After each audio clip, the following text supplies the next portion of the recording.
Chapter 4. Nicholas and his uncle, to secure the fortune without loss of time, wait upon Mr. Wackford Squeers, the Yorkshire schoolmaster. Snow Hill. What kind of a place can the quiet townspeople who see the words emblazoned in all the legibility of gilt letters and dark shading on the north country coaches take Snow Hill to be? All people have some undefined and shadowy notion of a place whose name is frequently before their eyes or often in their ears. What a vast number of random ideas there must be perpetually floating about regarding this same Snow Hill. The name is such a good one. Snow Hill. Snow Hill, too, coupled with a Saracen's Head, picturing to us by a double association of ideas something stern and rugged. A bleak, desolate tract of country, open to piercing blasts and fierce wintry storms, a dark, cold, gloomy heath, lonely by day, and scarcely to be thought of by honest folks at night. A place which solitary wayfarers shun, and where desperate robbers congregate. This, or something like this, should be the prevalent notion of Snow Hill, in those remote and rustic parts, through which the Saracen's Head, like some grim apparition, rushes each day and night with mysterious and ghost-like punctuality, holding its swift and headlong course in all weathers, and seeming to bid defiance to the very elements themselves. The reality is rather different, but by no means to be despised notwithstanding. There at the very core of London, in the heart of its business and animation, in the midst of a whirl of noise and motion, stemming as it were the giant currents of life that flow ceaselessly on from different quarters and meet beneath its walls, stands Newgate, and in that crowded street on which it frowns so darkly, within a few feet of the squalid tottering houses, upon the very spot on which the vendors of soup and fish and damaged fruit are now plying their trades, scores of human beings, amidst a roar of sounds to which even the tumult of a great city is as nothing, 4, 6, or 8 strong men at a time, have been hurried violently and swiftly from the world, when the scene has been rendered frightful with excess of human life, when curious eyes have glared from casement and house-top, and wall and pillar, and when in the mass of white and upturned faces the dying wretch, in his all-comprehensive look of agony, has met not one, that bore the impress of pity or compassion.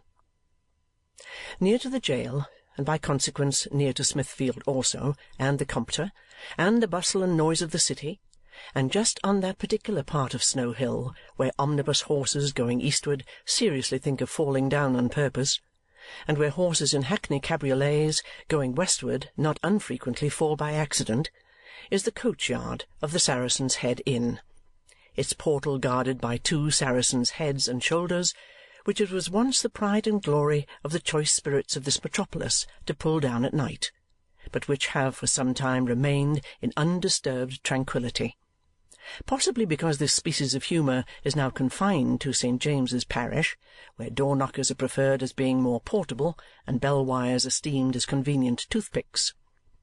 Whether this be the reason or not, there they are, frowning upon you from each side of the gateway.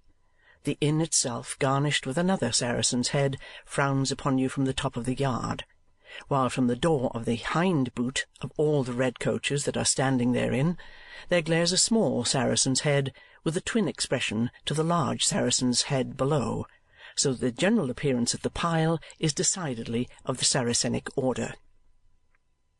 When you walk up this yard, you will see the booking-office on your left, and the tower of St. Sepulchre's Church darting abruptly up into the sky on your right, and a gallery of bedrooms on both sides. Just before you, you will observe a long window with the words "Coffee Room" legibly painted above it, and looking out of that window you would have seen in addition, if you had gone at the right time, Mr. Wackford Squeers with his hands in his pockets. Mr. Squeers's appearance was not prepossessing. He had but one eye, and the popular prejudice runs in favour of 2. The eye he had was unquestionably useful, but decidedly not ornamental, being of a greenish grey, and in shape resembling the fanlight of a street door.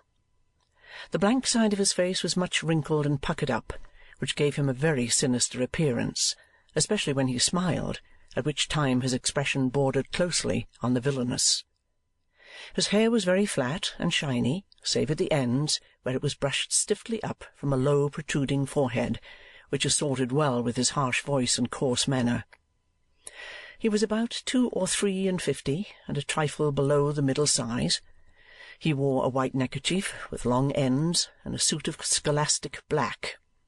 But his coat sleeves being a great deal too long, and his trousers a great deal too short, he appeared ill at ease in his clothes, and as if he were in a perpetual state of astonishment at finding himself so respectable. Mr. Squeers was standing in a box by one of the coffee-room fireplaces, fitted with one such table as is usually seen in coffee-rooms, and 2 of extraordinary shapes and dimensions, made to suit the angles of the partition. In a corner of the seat was a very small deal trunk, tied round with a scanty piece of cord, and on the trunk was perched, his lace-up half-boots and corduroy trousers dangling in the air, a diminutive boy, with his shoulders drawn up to his ears and his hands planted on his knees, who glanced timidly at the schoolmaster from time to time with evident dread and apprehension. 3:30, muttered Mr. Squeers, turning from the window and looking sulkily at the coffee-room clock. There will be nobody here to-day. Much vexed by this reflection, Mr. Squeers looked at the little boy to see whether he was doing anything he could beat him for. As he happened not to be doing anything at all, he merely boxed his ears and told him not to do it again. At midsummer, muttered Mr. Squeers, resuming his complaint, I took down 10 boys. 10 20s is £200. I go back at 8 o'clock to-morrow morning, and have got only 3. 3 oughts is an ought. 3 2s is 6. £60. What's come of all the boys? What's parents got in their heads? What does it all mean? Here the little boy on the top of the trunk gave a violent sneeze. Halloa, sir, growled the schoolmaster, turning round. What's that, sir? Nothing, please, sir, replied the little boy. Nothing, sir, exclaimed Mr. Squeers. Please, sir, I sneezed, rejoined the boy, trembling till the little trunk shook under him. Oh, sneezed, did you?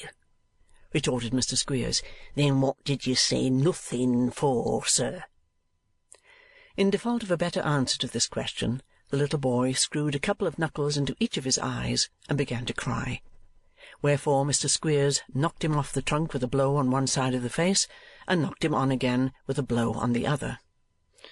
Wait till I get you down into Yorkshire, my young gentleman, said Mr. Squeers, and then I'll give you the rest. Will you hold that noise, sir?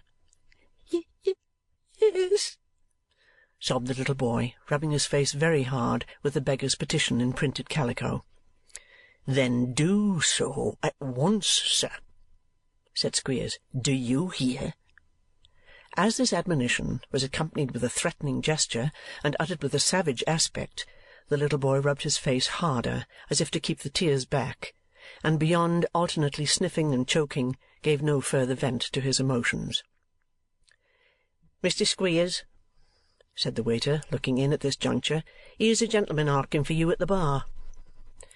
Show the gentleman in, Richard, replied Mr. Squeers in a soft voice. Put your handkerchief in your pocket, you little scoundrel, or I'll murder you when the gentleman goes. The schoolmaster had scarcely uttered these words in a fierce whisper when the stranger entered. Affecting not to see him, Mr. Squeers feigned to be intent upon mending a pen and offering benevolent advice to his youthful pupil. My dear child, said Mr. Squeers, all people have their trials. This early trial of yours that is fit to make your little heart burst and your very eyes come out of your head with crying, what is it? Nothing less than nothing. You are leaving your friends, but you will have a father in me, my dear, and a mother in Mrs. Squeers, at the delightful village of Dotheboys, near Greta Bridge in Yorkshire, where youth are boarded, clothed, booked, washed, furnished with pocket money, provided with all necessaries." "It is the gentleman," observed the stranger, stopping the schoolmaster in the rehearsal of his advertisement. "Mr. Squeers, I believe, sir?" "The same, sir," said Mr. Squeers, with an assumption of extreme surprise. "The gentleman," said the stranger, "that advertised in the Times newspaper." "Morning Post, Chronicle, Herald, and Advertiser, regarding the academy called Dotheboys Hall, at the delightful village of Dotheboys, near Greta Bridge, in Yorkshire," added Mr. Squeers. "You come on business, sir, I see by my young friends. How do you do, my little gentleman, and how do you do, sir?" With this salutation, Mr. Squeers patted the heads of two hollow-eyed, small-boned little boys, whom the applicant had brought with him, and waited for further communications. "I am in the oil and colour way. My name is Snawley, sir," said the stranger.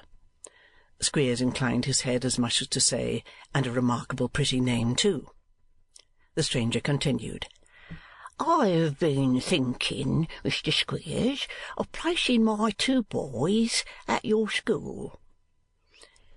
"It is not for me to say so, sir," replied Mr. Squeers, "but I don't think you could possibly do a better thing."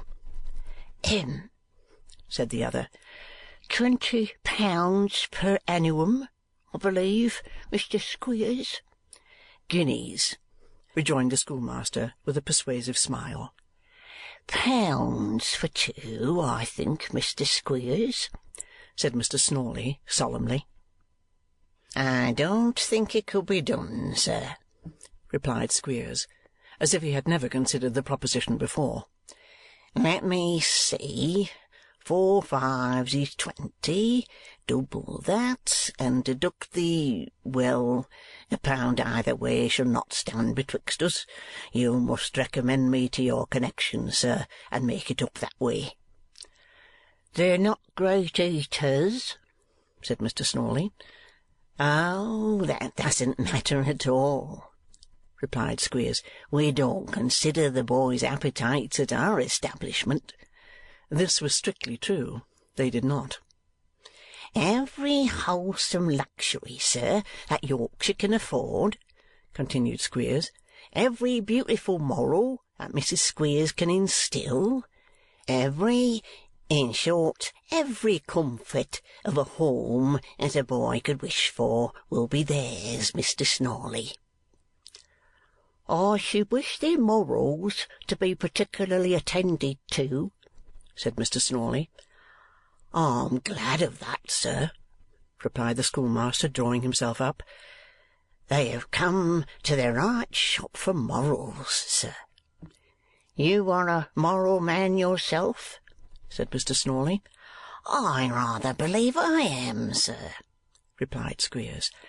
"I have the satisfaction to know you are, sir," said Mr. Snawley. "I asked one of your references, and he said you were pious."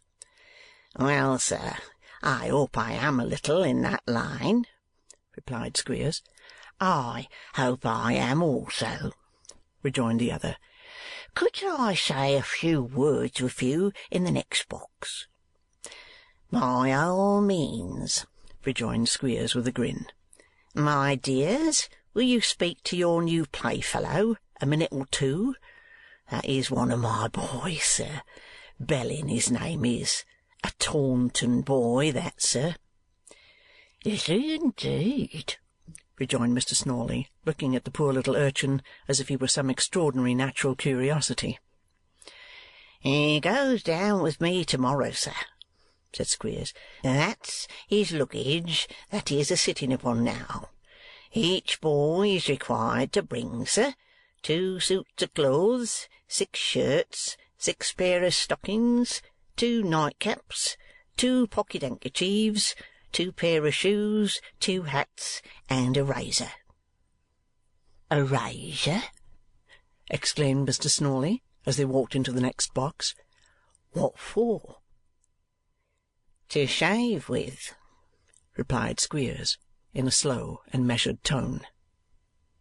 There was not much in these 3 words, but there must have been something in the manner in which they were said to attract attention, for the schoolmaster and his companion looked steadily at each other for a few seconds, and then exchanged a very meaning smile. Snawley was a sleek, flat-nosed man, clad in sombre garments and long black gaiters, and bearing in his countenance an expression of much mortification and sanctity, so his smiling without any obvious reason was the more remarkable. "Up to what age do you keep boys at your school, then?" he asked at length.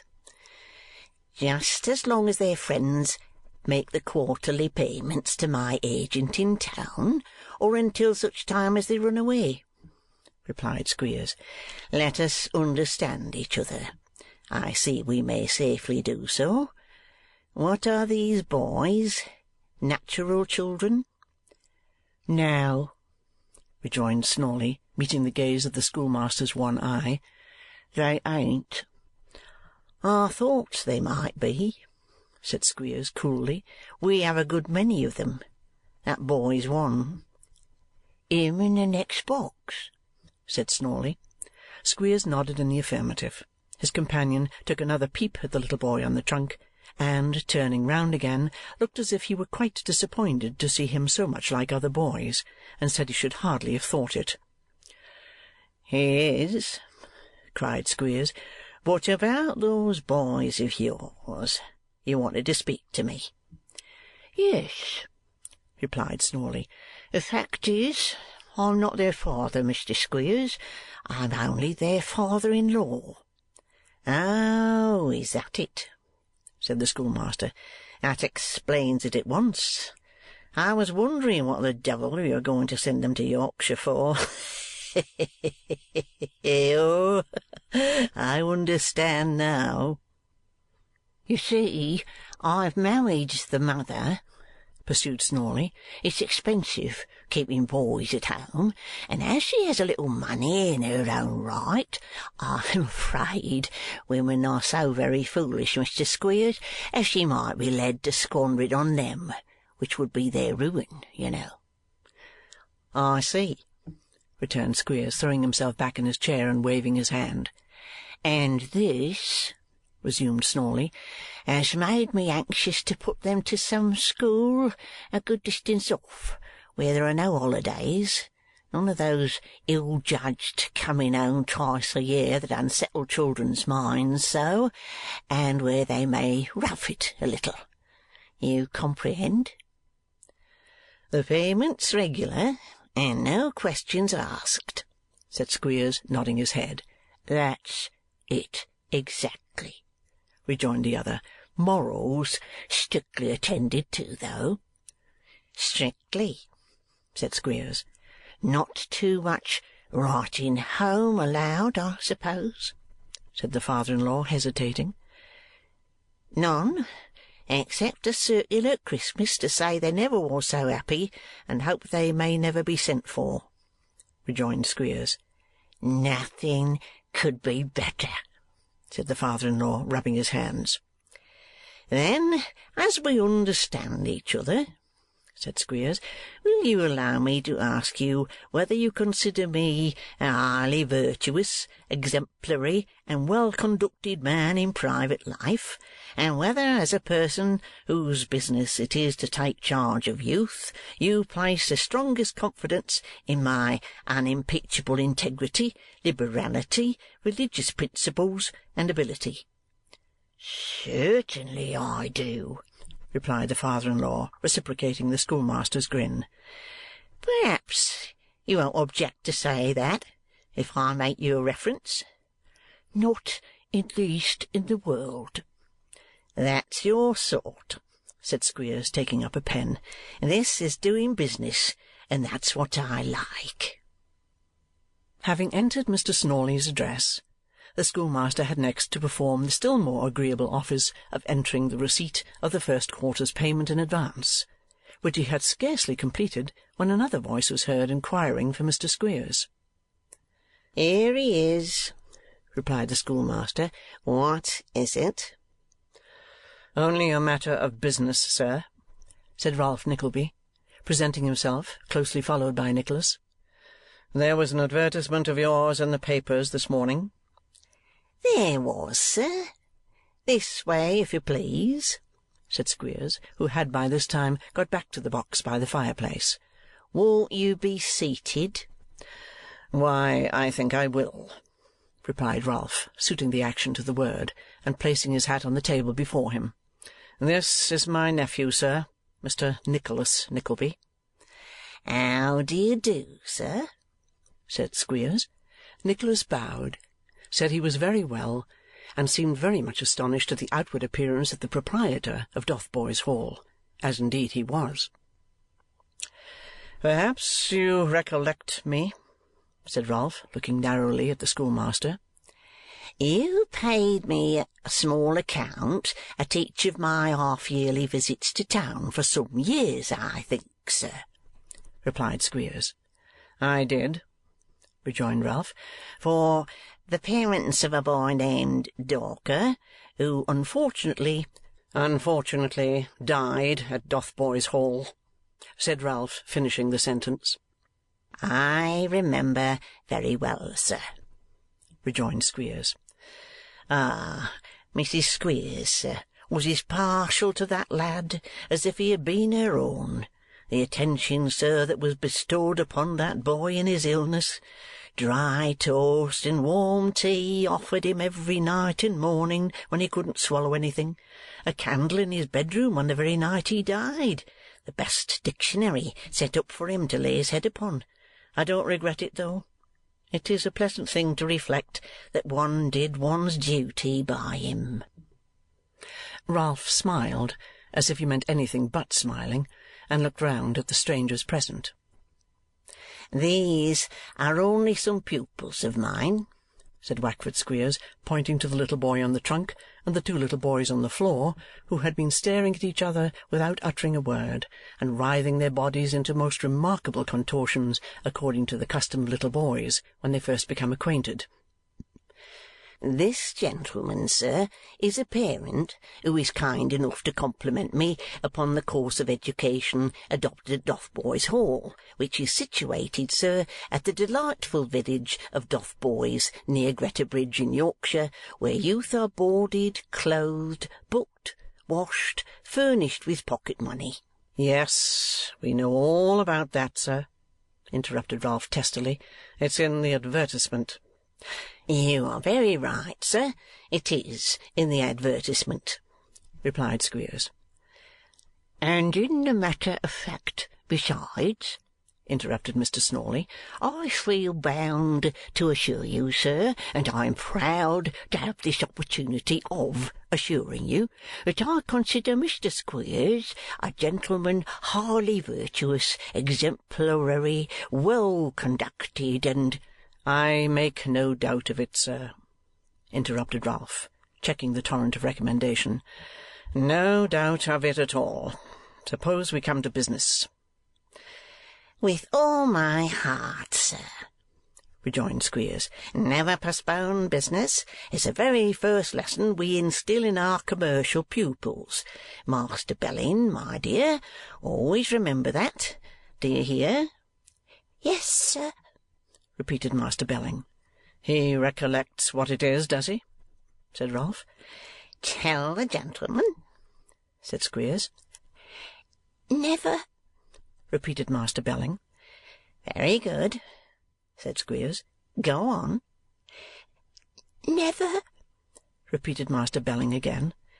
"Very good indeed," said Squeers. "Yes." "P," suggested Nicholas good-naturedly.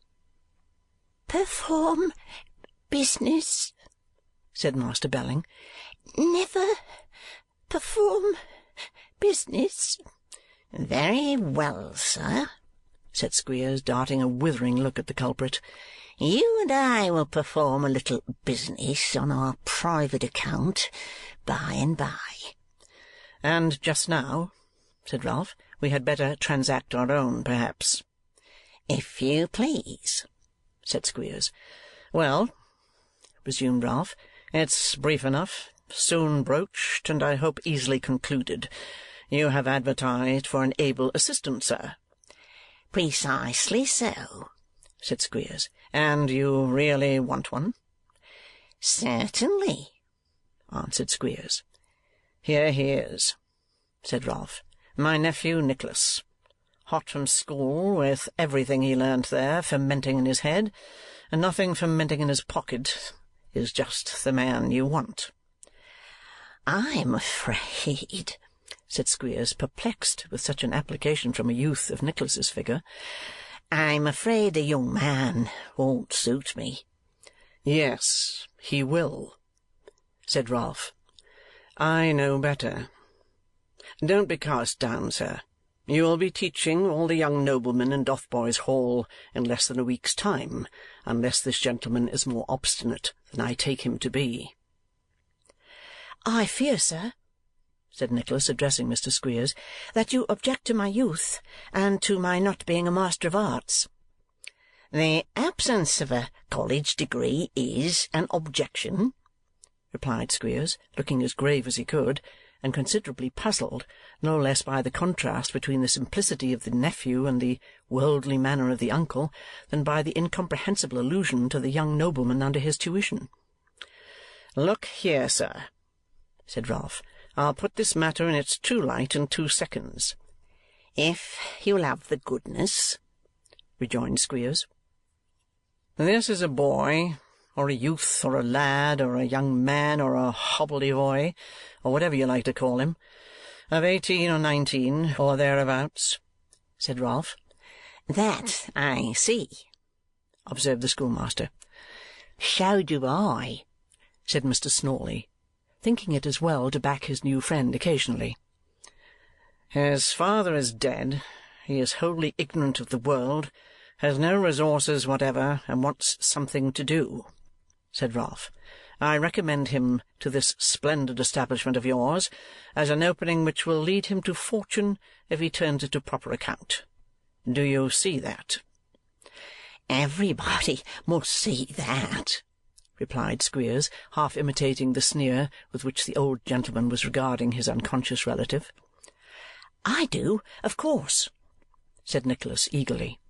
"He does, of course, you observe," said Ralph in the same dry, hard manner. "If any caprice of temper should induce him to cast aside this golden opportunity before he has brought it to perfection, I consider myself absolved from extending any assistance to his mother and sister. Look at him, and think of the use he may be to you in 6 ways. Now, the question is, whether, for some time to come at all events, he won't serve your purpose better than 20 of the kind of people you would get under ordinary circumstances. Isn't that a question for consideration?"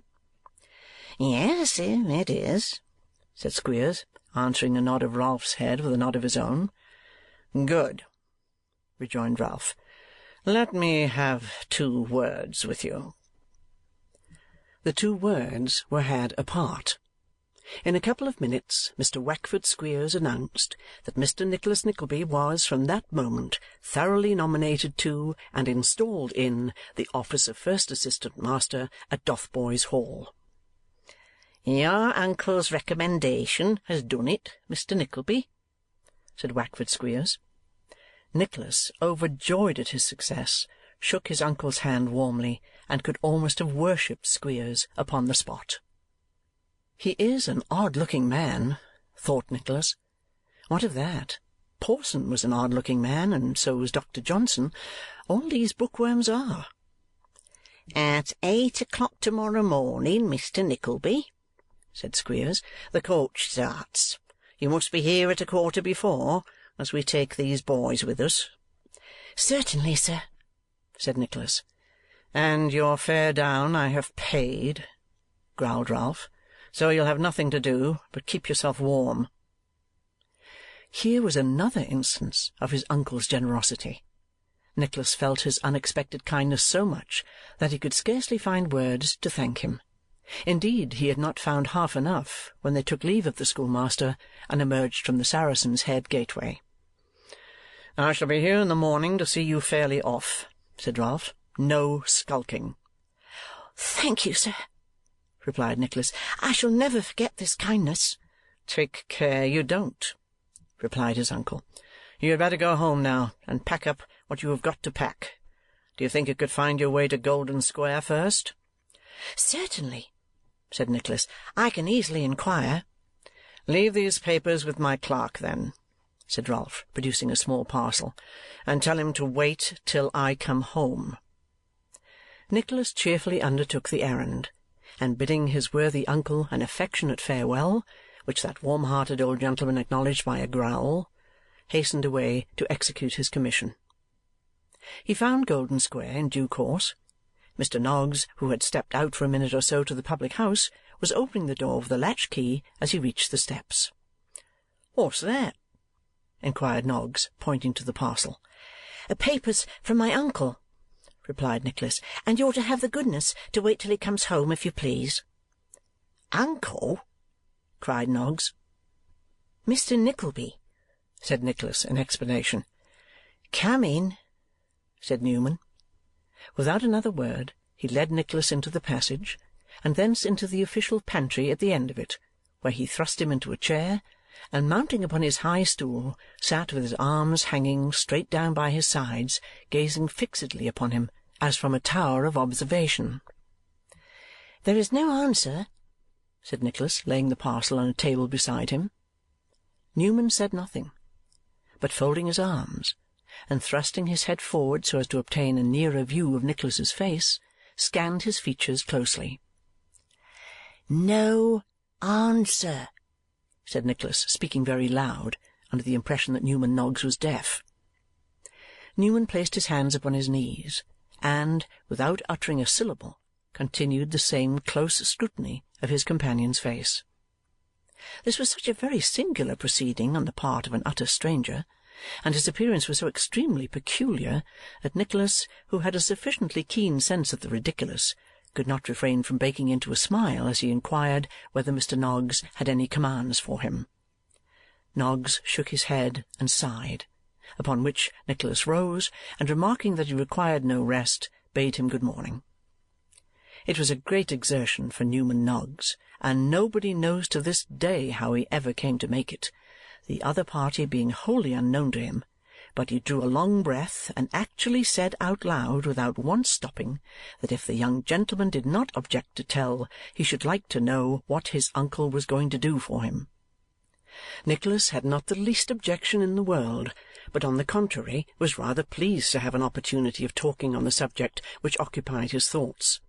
So he sat down again, and, his sanguine imagination warming as he spoke, entered into a fervent and glowing description of all the honours and advantages to be derived from his appointment at that seat of learning, Dotheboys Hall.